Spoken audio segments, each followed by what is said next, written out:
विश्व के सभी मानवों को वैद्य गुरुदेव मिश्र का नमस्ते। Life style and world peace YouTube channel में आते हैं आप, इसके लिए बहुत बहुत धन्यवाद, बहुत सारे साधुवाद। Life style and world peace YouTube channel में आते ही आप लाइक करें, सब्सक्राइब करें, बेल आइकन बटन को दबाते हैं, कमेंट में अपना विचार लिखें, मोबाइल नंबर छोड़ें, अपने कंट्री का नाम लिखें। अगर आप पुण्य के भागी बनना चाहते हैं तो आप सब्सक्राइब के साथ साथ शेयर जरूर करें। हमारा संपर्क नंबर है 94 71 26 98 82। स्वास्थ्य में 4 चांद लगाने वाला अमृत रसायन जल हमारे शरीर का लगभग 60 से 70% भाग पानी से बना हुआ है। यदि पानी शुद्ध एवं गुणवत्ता युक्त न हो तो इसका प्रभाव हमारे शारीरिक स्वास्थ्य पर तो पड़ता ही है, साथ ही हमारे मन व व्यवहार पर भी पड़ता है। कहावत भी है, जैसा पियोगे पानी वैसी होगी तुम्हारी वाणी।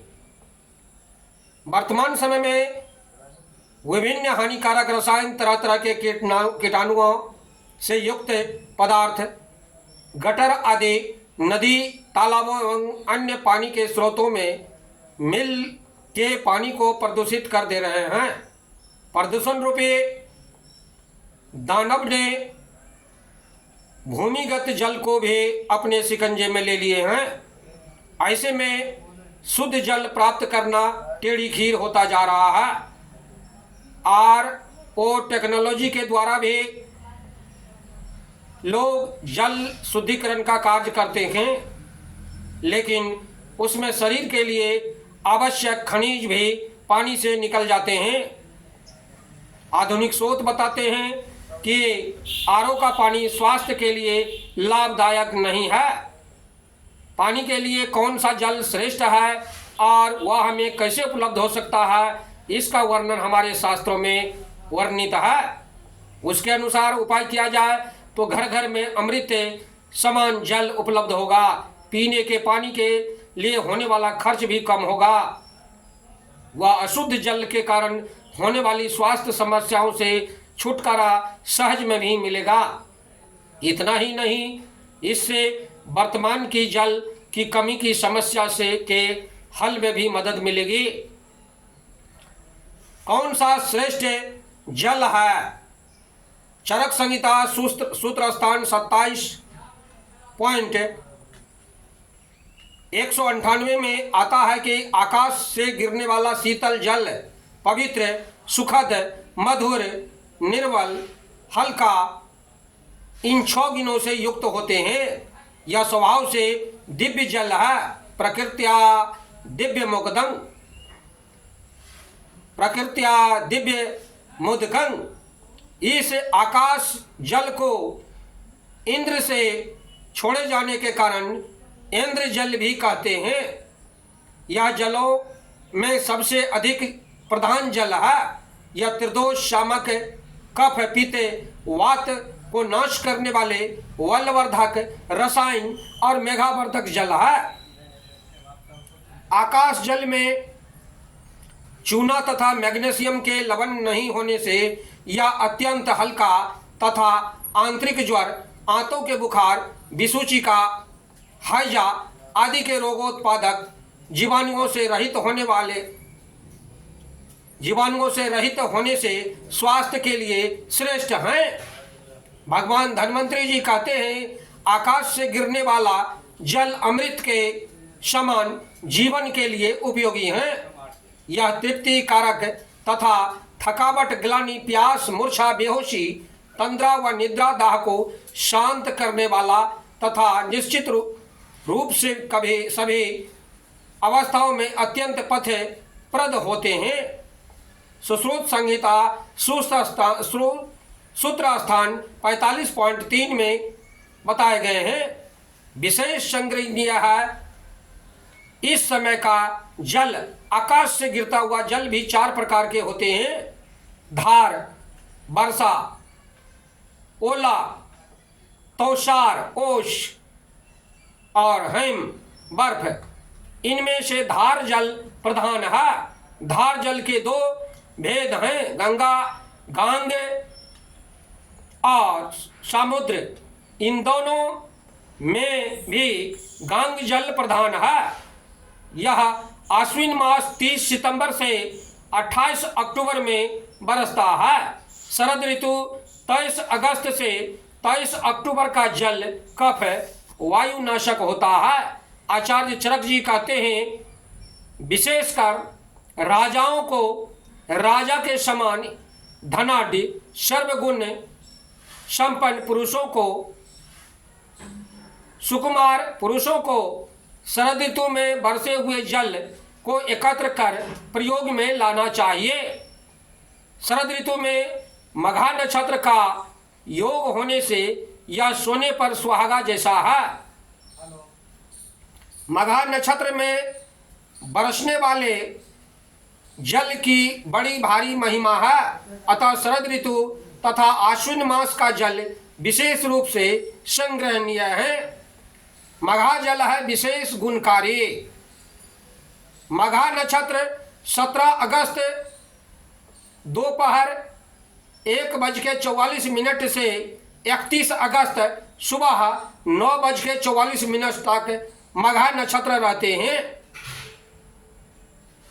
भगवान सूर्य जब मघा नक्षत्र में रहते हैं तब आकाश से गिरने वाला वर्षा जल का जल वर्षा के समान माना जाता है, गंगा जल के समान ही माना जाता है।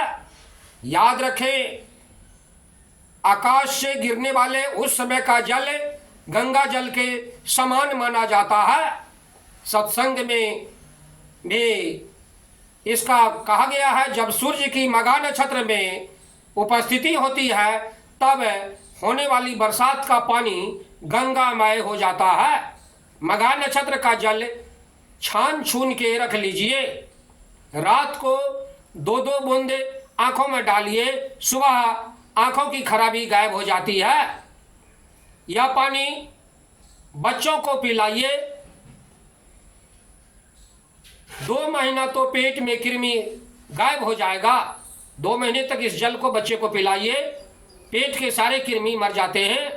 जैसे गंगा जल में दूसरा कोई गड़बड़ जल भी मिलता है तो गंगा जल उसको ठीक कर देता है, वैसे ही मघा नक्षत्र के पानी में यह प्रभाव है।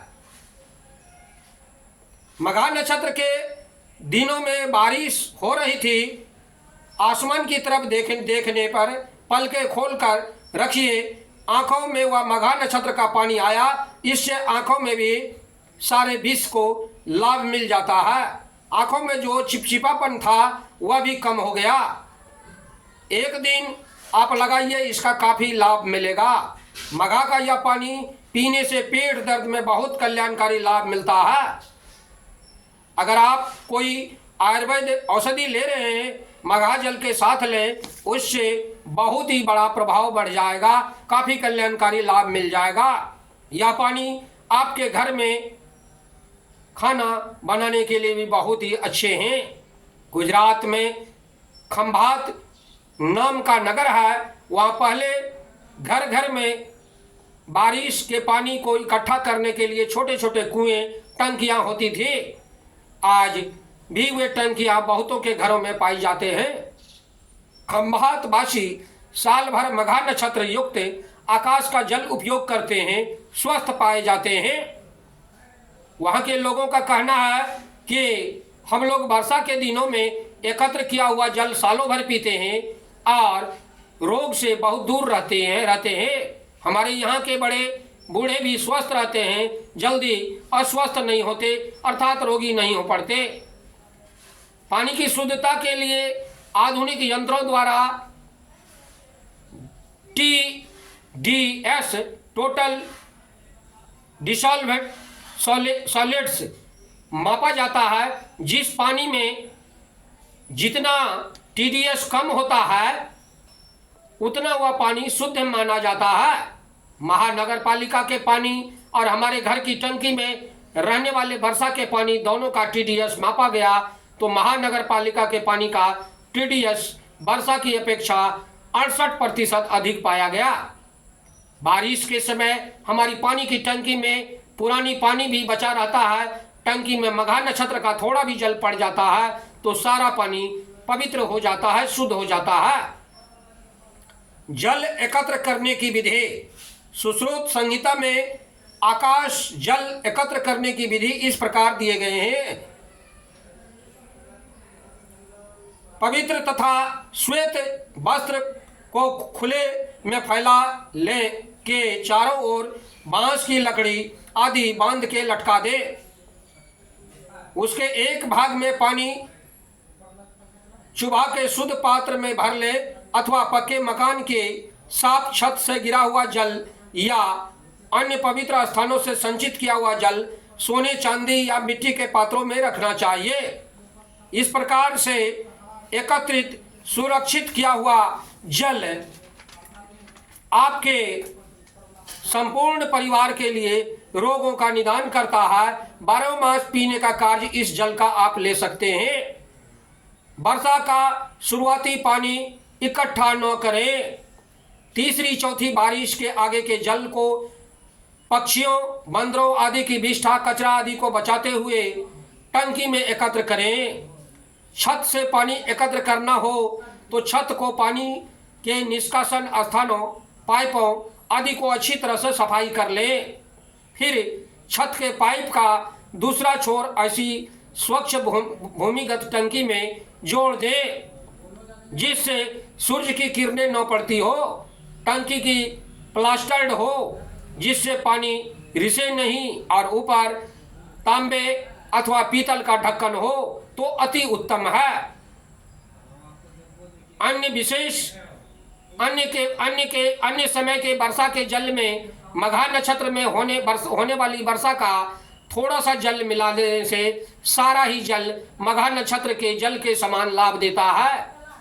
हर वर्ष मघा नक्षत्र में पड़ता ही है, इसीलिए शुरुआती बारिश को छोड़कर पूरी वर्षा का जल एकत्र करके भोजन बनाने पीने औषधि आदि में उपयोग कर सकते हैं। ध्यान रहे प्लास्टिक के पात्र में रखा जल इकट्ठा न करें, इससे सैकड़ों प्रकार के रोग जन्म लेते हैं। सावधान रहे। आप जब भी पानी का व्यवहार करें तांबे का अगर डब्बा हो तो बहुत ही अच्छा है। बंधुओं, हमारे चैनल में आते हैं इसके लिए ढेर सारी शुभकामनाएं। आप अगर पुण्य के भागी बनना चाहते हैं तो आप सब्सक्राइब के साथ साथ शेयर जरूर करें। धन्यवाद, नमस्कार।